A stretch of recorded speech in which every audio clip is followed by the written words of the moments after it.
ইলিশ মাছ রান্না করছি, সাথে থাকুন, সব কিছু নিয়মকানুন জানিয়ে দেবো।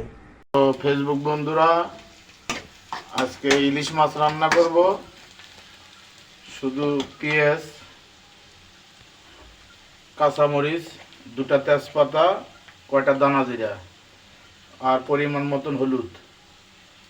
অন্য কোনো মশলা ব্যবহার করবেন না। হলুদ দিয়ে একটু নেড়ে চেড়ে নিয়ে হালকা একটু পানি দিয়ে দিবেন।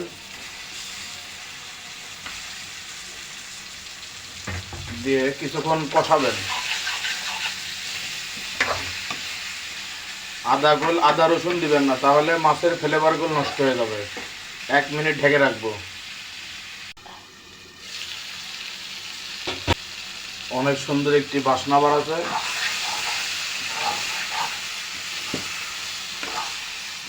এখন আমি পানি দিয়ে ঢেকে দেব। আপনারা যদি গুঁড়া জিরা পছন্দ করেন তাহলে পরিমাণে অল্প দিবেন, আর লবণের পরিমাণ আপনি যেরকম খান ওরকম লবণ দিয়ে খাবেন।